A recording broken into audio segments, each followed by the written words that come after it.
And welcome back to Frankly Speaking. I'm your host, Frank. Tonight, I enjoy my good friend Anthony. You guys might remember Anthony from our days back at the Knights of Christendom, where he's Yeah, joining me tonight for a very special presentation and a very interesting conversation about the rise of the white boys. Anthony, my friend, how you doing?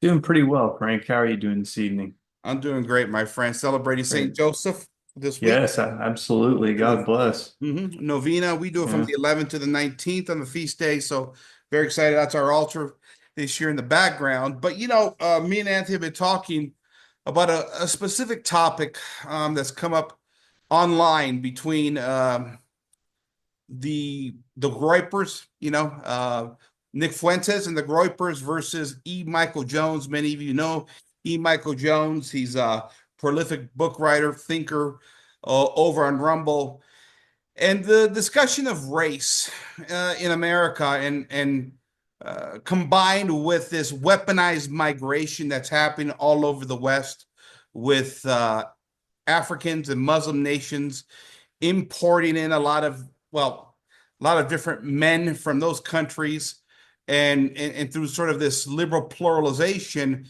is starting to cause some racial rifts throughout the West in America, places like Ireland, Italy, Spain, places like that. Now, Anthony, I just want to preface this. I generally don't think in terms of race. It's not me.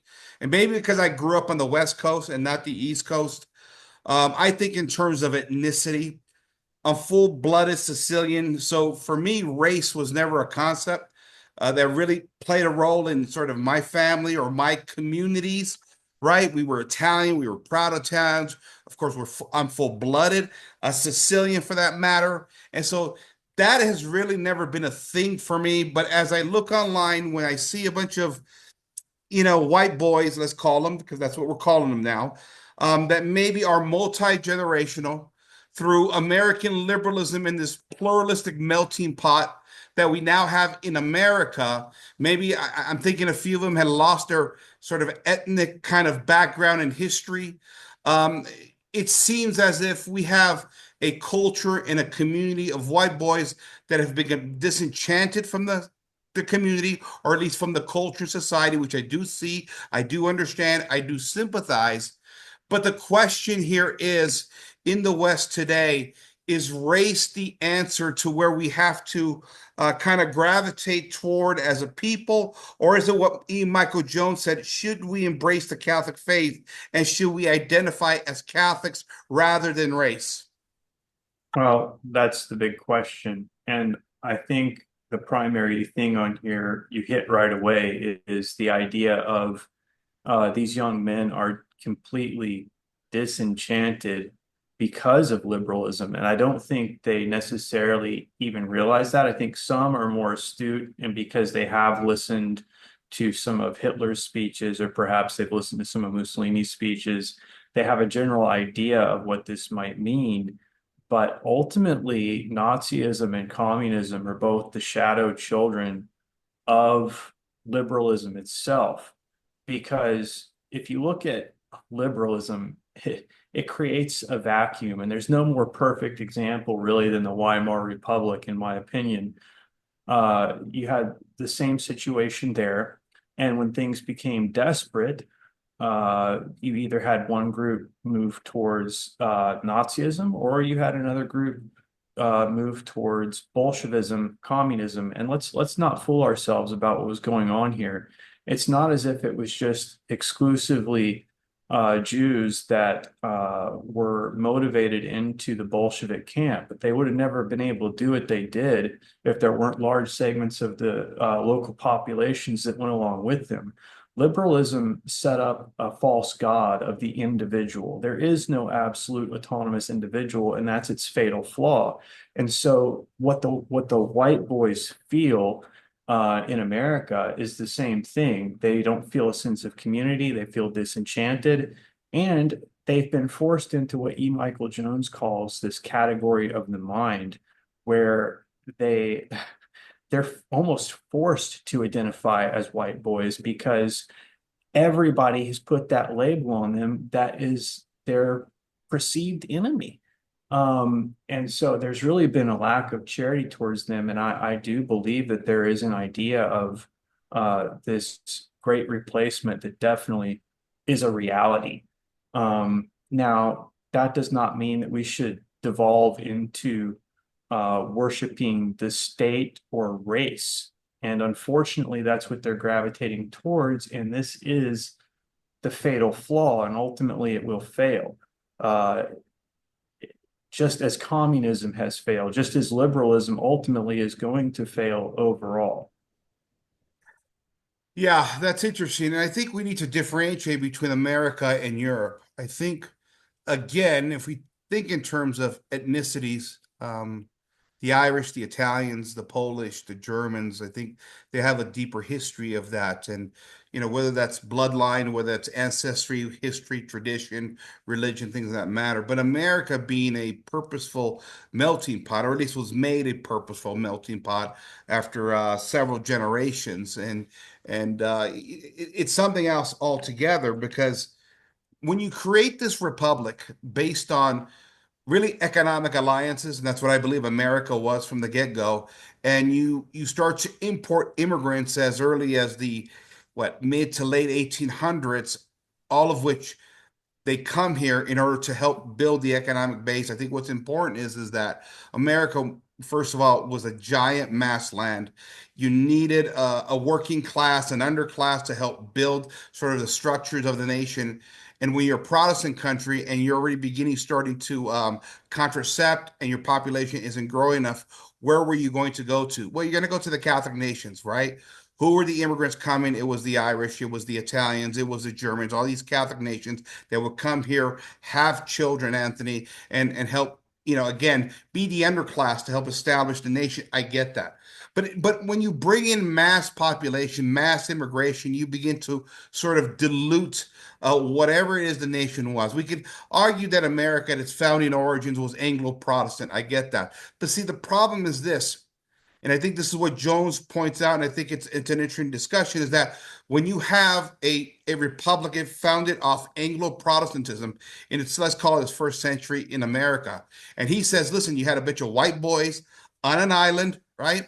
They came up with a social supremacy ideology, and through their navy, they sort of governed the empire through colonial rule. They created sort of this racial divisions and this racial ideology that naturally conformed to the early founding of the American period. And so what he would say is, listen, America was racial at first. It was a byproduct of the British Empire. When you look at South America or even up at Canada, those were Catholic regions. The Catholics intermixed with the indigenous population. They intermarried, they intermixed in many ways, creating a new race. But the white boys from England, they did not intermix. They pushed the natives out, right? And ultimately created a racial stereotype policy. And this is what we're living through today. When we talk about the legacy of slavery, we talk about segregation, Jim Crow laws, a lot of people will tell you those were Anglo-Protestant ideologies that eventually filtered through society. Yeah, I think this is one of the blind spots for the white boys because if you were to go back here in the States just a century ago, they considered the Irish basically monkeys. They were apes, and they were literally carrying out scientific experiments with a big S, like to prove through science that these men were not actually men. And this is the path you're going down. So a lot of these white boys actually, a lot of them, including the Protestants, come from Irish stock.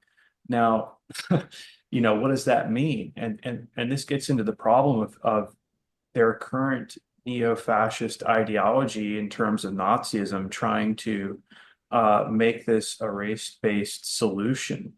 It's not going to work because you're hanging your hat on another false god. Equality is a false god. Yes, we believe in the absolute dignity of every human being, but we are not all created equally in the sense of the gifts that God has given us. And so when you create a new fallacy and you're trying to base this new ideology on this because you're trying to find some kind of coherence to the decoherence liberalism has created, you're just going to create more decoherence because ultimately when you're focusing on how much melanin is in somebody's skin or some other attribute of their physical manifestation, rather than them as a human being made in the image and likeness of God, you are going to that the power structure that's created from this new ideology, if it were to become politically viable and accepted, it's going to fall just as hard as communism or liberalism because there will be other there's no it's a utopianism. There's no recognition of man's fallen nature. It's not, I see posts all the time, Frank, on Twitter with some of these young men, and it's like they think that white men have no moral culpability in any sense, that somehow they've been immune to the fall, that they're not going to commit certain sins. And you don't know yourself very well if you think you're not capable of committing certain sins in certain circumstances. You really haven't thought it through. Yeah, and I can relate because, as I said, being full-blooded Sicilian myself, my grandparents and my parents got here in the 1960s. I never had stories of discrimination against my family. I never got those in my family. But I do know the history of Sicilians in America. And at one point, we weren't considered white. We weren't. Now, at what point does that transformation happen? I've pinned it to probably right around the 1930s, 40s, 50s, somewhere in between there, right? Because the promise was, you listen, you come here to the new country, you work hard here.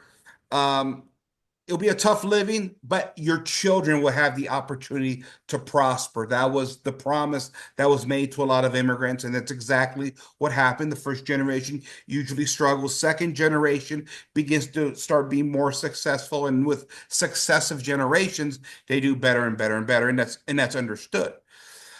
But that being all said, what does this mean at the end of the day in a pluralistic society and how we're all trying to live together and figure this thing out at the end of the day? I just think there's nuance on this issue.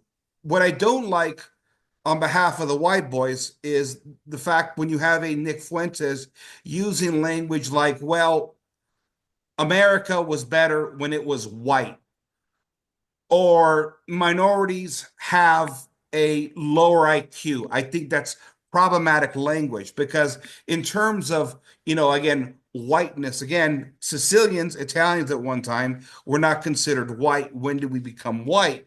And what period is Fuentes talking about? On the Yeah. other hand, When I when yes, when did the Irish become white? yeah, see that. See, and that's a problem. Now, if Fuentes's point is that we have disproportionate crime in certain ethnic communities in America today, yeah, I would agree with that. I would, but that could be as a result of different social factors. And in fact, I'm a little bit unique because I've always kind of felt somewhat sympathy for the Black community simply because of the way they were brought here through slavery. Again, through this Anglo-Protestant kind of thing of slavery, and you're thrown into, a nation where you don't have, those same roots because they were never Christianized, right? When you talk about the immigrants that came from Italy and Ireland, Germany, and Poland, they were Christianized in that part of the world. You bring them into this Protestant nation, but to bring in a bunch of, again, Africans at one time and throw them into slavery and dehumanize them as the Protestants did, first of all, that's very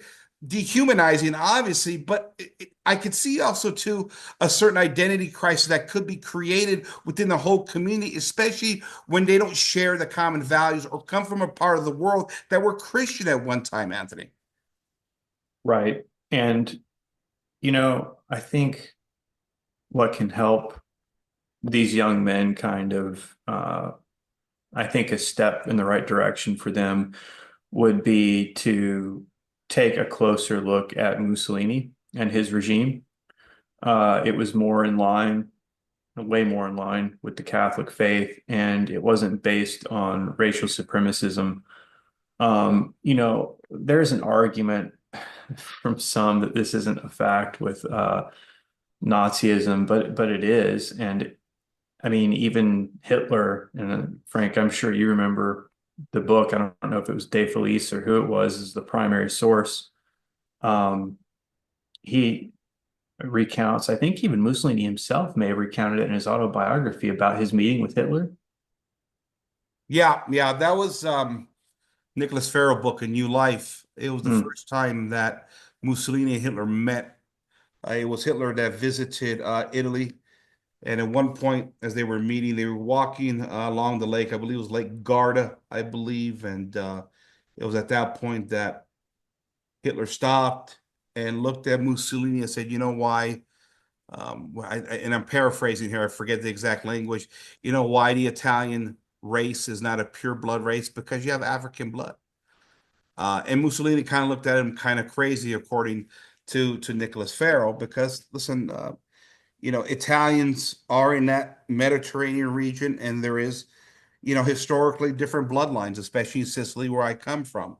But it showed you right away that Mussolini's fascism wasn't racist, and no, this goes back to the Jewish question. It's why Mussolini had Jewish generals, Jewish lovers, Jewish people in top echelons of government. Jews had some of the best policies in Italy. Now, that's not to say that there wasn't problems with Jews, because as we know, the history of Jews in Europe is very complex. I will say that. But my point is that Italian fascism, unlike German Nazism, was not race-based. It was, right.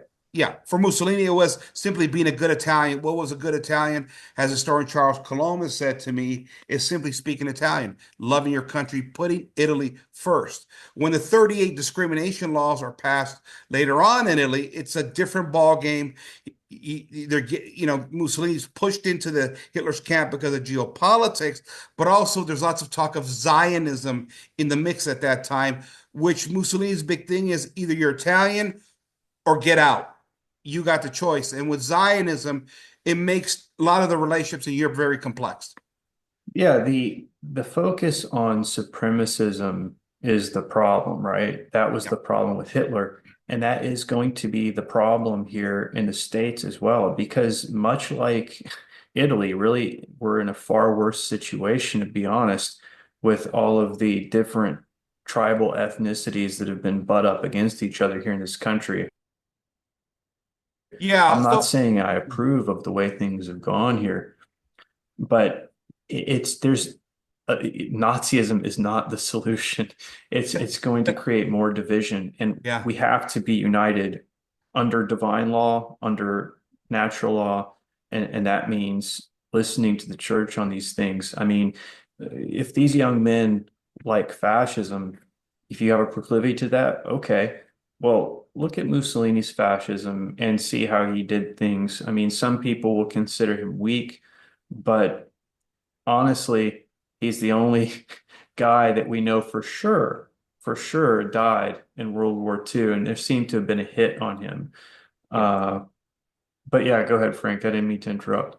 No, no, that's fine. No, you're absolutely right. He's the only guy that we have a confirmed death. People will say that, of course, Hitler went the way he went out by him and his, wife, lover, whatever it was. But I don't know. I mean, I'm not a conspiracy theorist, but let's just say the Soviets found the body, and I don't trust the Soviets. Let's put it that way. Okay, so okay, but let's flip it back to the other side. Let's talk about the white boys and their concerns. What they will tell you, Anthony, is that listen, through pop culture, through this thing we call pluralism, white men specifically have been sort of, what's the term I'm looking for? They've been diminished, right? Every sitcom you see, it's the goofy white guy, and it's, all the other minority communities are cool, they're hip, they're hop, they're portrayed as superior to the white boys. You got a society that simply diminishes white men in our society, which I think there's some truth to. And at the end of the day, we have to talk about mixed marriages and what mixed marriages mean, because a lot of people will say that, well, mixed marriages are a problem because you're taking away, what do you want to call it, potential spouses to form more well-ordered relationships in terms of culture and religious beliefs and history. I think there's something to that. At the same time, as Catholics, like I said before, there's nothing inherently wrong with interracial mixing. The church has always accepted that. What does it mean for the white boys that feel that they have been cast aside in a liberal culture? In terms of what? In terms Well, of mixed marriages? well, in terms of just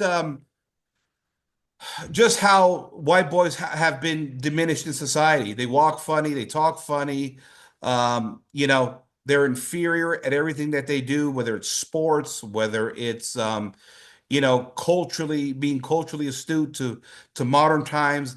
They're made fun of on sitcoms, especially the stupid dad on TV, usually the white dad on TV. There seems to be a part of our liberal society that elevates minorities and really makes the white boys feel inferior.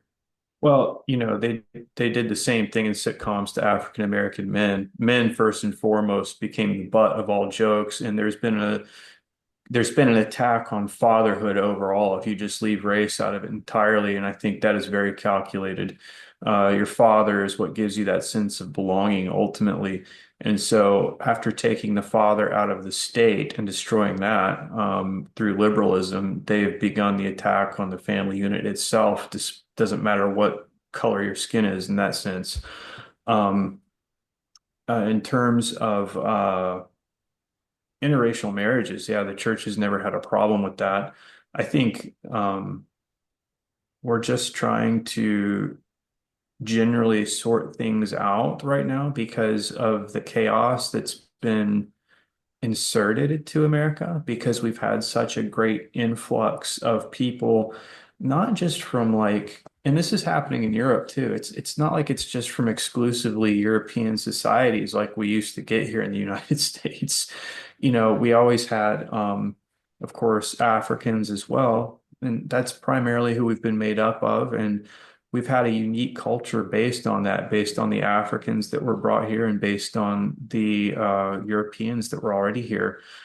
Now, with the spike in just illegal immigration, we've seen many different races and cultures coming into this country, many. And that is going to create more chaos, and that is on purpose. You cannot just throw a number of different ethnicities and cultures into the mix and expect everything to go, a-okay. I think Canada is a perfect example of this when you see the type of riots that are going on up there right now in terms of the number of people they've imported from India. Is it fair to Uh, say, is it fair to say that Americans are simply a new breed of people? We've created a new breed through pluralism. I mean, I can understand the Irish trying to protect their Irish heritage, the Italians, they have deep ethnic histories. I get that. But since we've been pluralistic pretty much since day one because of Protestantism, is it just as Americans, we have to accept that we're just a new breed of people, and that is all these intermixed communities? I think we were on our way to that before this artificial kind of spike that was produced purposely by the powers that be. It's not like it still wasn't going to take hundreds upon hundreds of years for this thing to work itself out, because the United States is a very large continent. And I think, this is why Nazism would fail here. You're not going to be able to unite this continent against these other superpowers in the world that pose a threat to it. Um, and you need the church, because you've got to have a, uh, a an idea and a mission that is based on Jesus Christ that can unite all ethnicities. And the reason this is important in America is because um, we're going to have to work together economically and through our military as well to defend ourselves here. If we balkanize, then we're asking for invasion despite our isolation here across the two oceans. And the other issue is, and I think this is fine, if we could just get things straight, I think that you would actually see a natural kind of tribal fragmentation that we've already seen in this country. You know, you can go to certain places in this country and you know you're going to run into certain ethnicities of people there, despite the idea of forced immigration, or excuse me, forced the word is escaping me right now, but integrating the schools or forced Right. integration into neighborhoods and things like this, we still separate ourselves out based on our kind of ethnic, tribal, familial traits. There's nothing wrong with that either. And we have these cultures butting up next to each other here in the United States, and there has been natural overlap and natural intermarriage, and these things happen throughout time in all cultures and all societies. Uh, the artificial spike we've gotten though has really thrown a monkey wrench in that. And uh, yeah, I want to go back to your idea of IQ too, Frank, because this is something the white boys bring up, and this is another fallacious argument. Since when did it matter? Like, what does it matter what your IQ is in terms of morality? Um, there's many, many good people, uh, Catholic saints, as a matter of fact, and their IQ is in the dirt. Okay. Um, and it had nothing necessarily to do with their race either. And they became saints. And as long as you have a society that's functioning properly morally, doesn't matter what their ethnicity is. All that matters is that once you have those moral foundations set in place like concrete, then you can build a society on top of that. And that's where we got things like the Baroque period in Europe and the type of beauty that arose there in all of those countries, Frank, because of the Catholic faith. Yeah, and I guess the question with IQ is it a genetic factor or is it an environmental or historical factor? I'm Sicilian, and when you look at the divide just in Italy between the North and the South, who, from my understanding, still don't like each other very much. The North is much more economically viable and more technologically advanced. In the South, it's still very agricultural and fishing down there. And so when you don't have industry or natural resources and people have to live off the land, and do the best they can with what they have, you're probably not going to get a whole lot of rocket scientists from the southern part of the state or the nation where I come from versus the north, where things like education are more valued. I think the environment of where you grow up and why is very important. Listen, I come from a family of bricklayers and fishermen. Um, you know, Education was not something that was prized or championed at the time when my family was being raised. But you know what?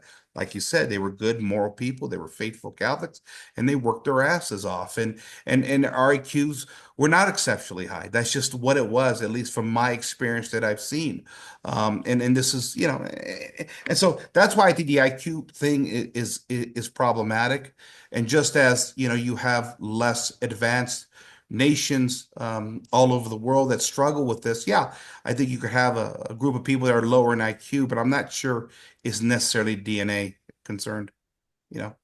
No, I mean, none of that is absolutely proven. Yeah. I've never been provided with a good, sourced paper on any of that information. If it's out there, I'd That- love to take a look at it. But yeah. I mean, even if we grant them the argument, I guess that's my point. If we grant them the argument and say, okay, these races, pick them, whatever you say they are. I mean, 100 years ago it was the Irish.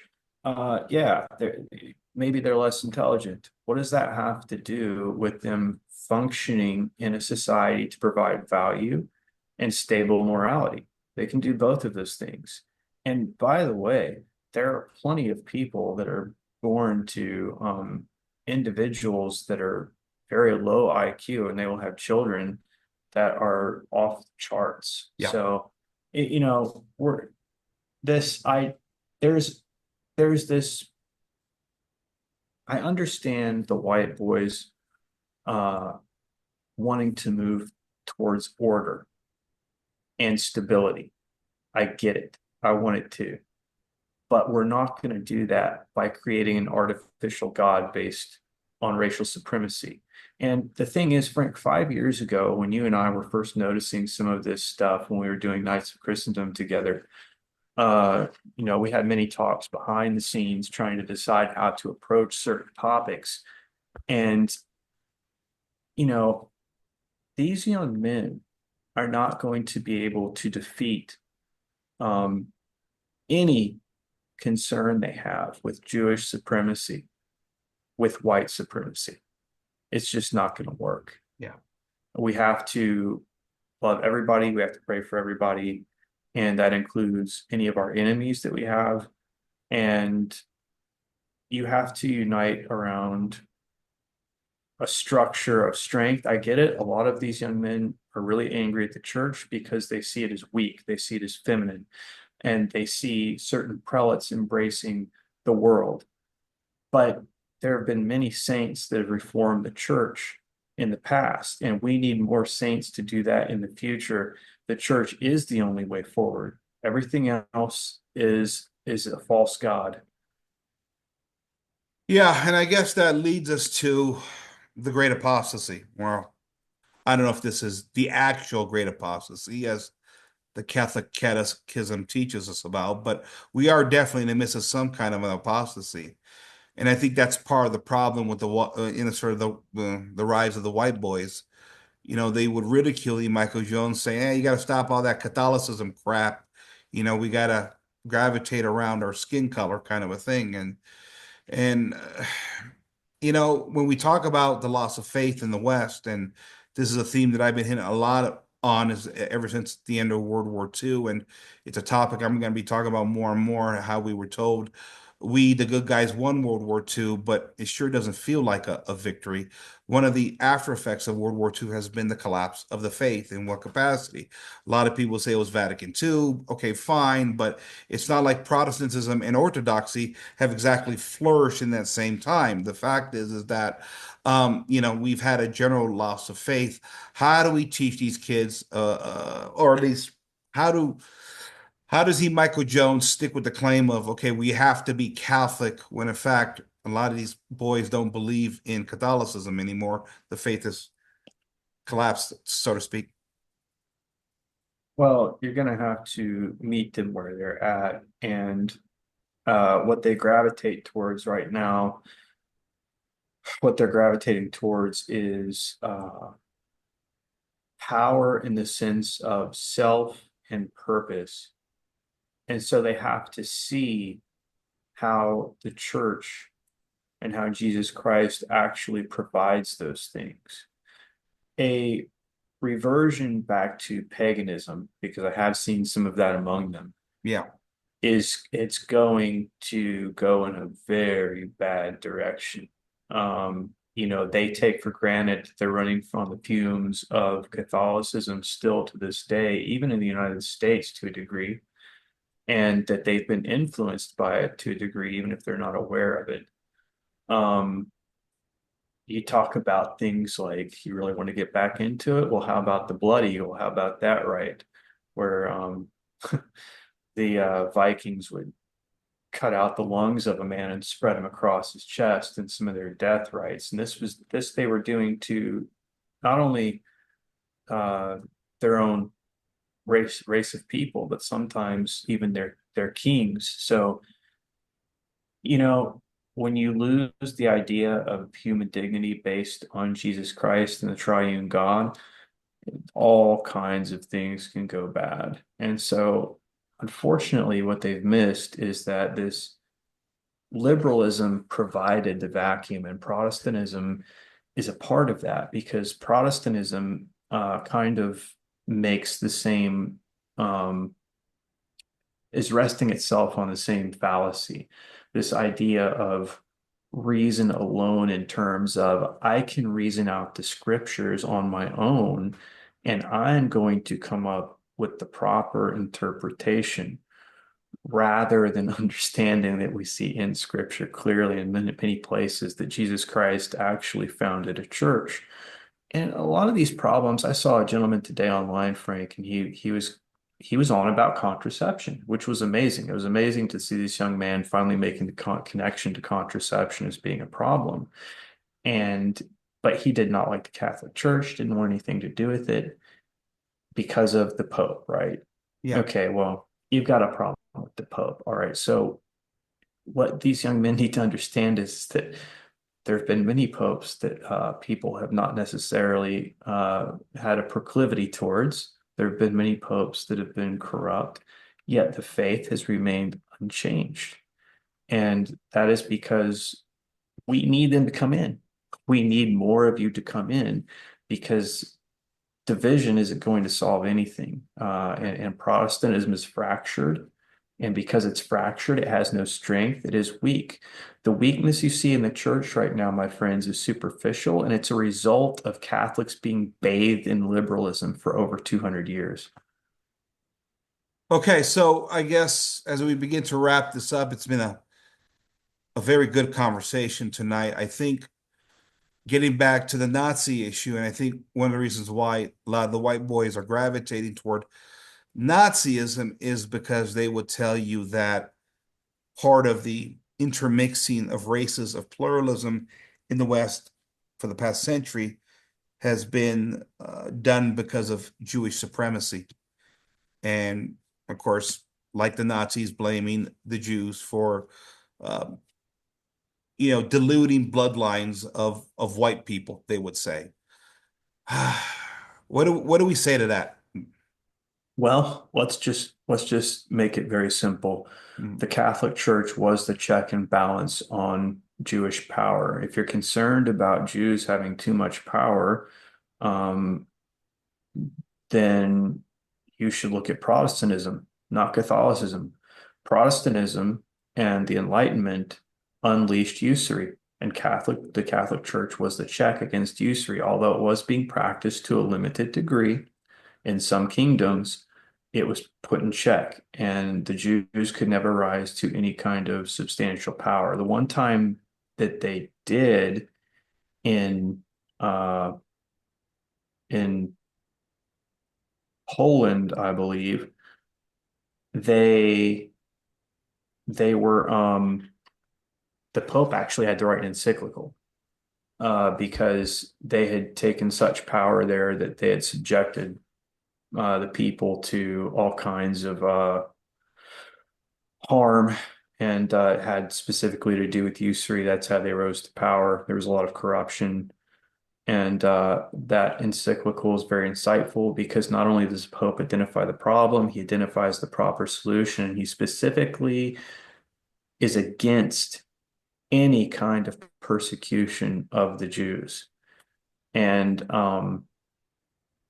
so the idea is generally to keep them in their place. So, in terms of not being able to rise into a situation where they, as a group, can take that type of power.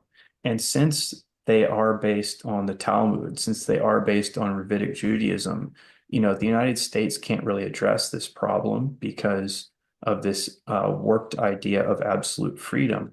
And essentially, what we've allowed for is a religion in this country, among others. I mean, there's others with problems too, Islam, Satanism, et cetera, et cetera. But this is a supremacist religion. We are the goy, and we are basically animals.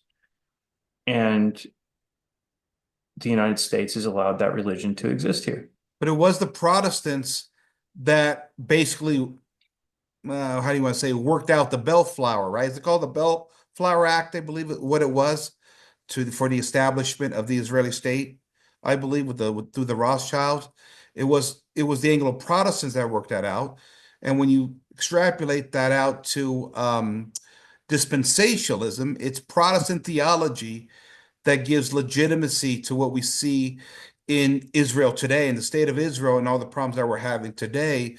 Again, like you said, the Catholic Church was a check on that historically, but the Protestants have really funded and allowed for this unfortunate situation in the state of Israel. And it goes to show you how the Protestants screw things up more than anybody else. I Oh guess. yeah, yeah. They opened it up. The Yeah. the Semites, the real Semites are being murdered, including Catholic Semites and Muslim Semites. And, so this whole idea of calling somebody an anti-Semite is just kind of a joke at this point. I mean, I just laugh at it because I don't have any racial hatred in one, I don't have a bone like that in my body. And because I'm saying things like we've got to keep certain religions in check, they will call me an anti-Semite or another other names. But the problem is the philosophy, the ideology, and the theology that create in any of these different religions, they have to be looked at because if they're based on a type of supremacism that elevates other people, um, and will persecute others, that's a problem. Um, Christians, including Protestants, have become very, very, because they've been thinking with a Western liberal mind so long here in the United States because of their education, they can't even fathom going down this path. And there's this fear of being called racist or a Nazi or whatever, and Yep. like I'm very much against all supremacism. I'm not for it at all. Okay, fair enough. Well, my friend, like you, you know, I just generally don't go down the path of race myself. I wasn't raised that way. Me neither. It's just it's one of those things where even as somebody who believes in the value of my ethnicity, my especially my religious heritage, coming back all the way from the island, from the old world. I think a lot of us just accepted the fact when we immigrated to America that, listen, America is what it is. It's pluralistic at its very core, and we understood that in time and space that all of our bloodlines would eventually intermix with other races, creeds, and cultures, and that's exactly what we've seen. I don't know about this hill that we're going to die on in regards to skin color. I think we have to evangelize, and that's the best we can do. I think American politics is the other thing that has really messed a lot of things up, to be honest with you. Again, like you said, liberalism is ultimately the problem here. I just don't know. I mean, unless you're talking about segregating the nation in some capacity, maybe you could do it that way, but I don't see that No, happening anytime no, soon. So, no. I Um, Let me just add something, yeah, Frank, if I may. Yeah, I just want to say that, so my words are understood completely here. What you need in the United States is you need to have natural law respected, and it's not right now. yeah. And so this is, somebody might think that what are you saying? Are you saying Jews or some other religious people should be second class citizens? And I'm not saying that at all. What I'm saying is that you cannot grant political power to groups of people that are going to abuse other groups of people. We don't want any supremacism at all. That is not okay. Yep. Okay, my friend. I think you said it beautifully there. I think we're going to wrap it up here, ladies and gentlemen. This is a tough conversation, because we're trying to figure out how to coexist in this liberal world. That's again, through our fallen nature, the morality is broken down. As a result, individuals have broken down, the culture is broken down, the family is broken down, the political systems of the secular West are all corrupt. And we're left out here as people of God trying to figure out how we're going to survive, but how to get along. These are complex issues. So it's going to be an interesting discussion going forward. Anthony, my friend, good to have you back on the cast here. Thank you, buddy. Thanks for having me, Frank. I appreciate it. It was a good time. All right, Good. good buddy. Thanks a lot. Hey, ladies and gentlemen, I want to thank you for joining me tonight. This is Frank, signing off for Frankly Speaking. Good night, everybody.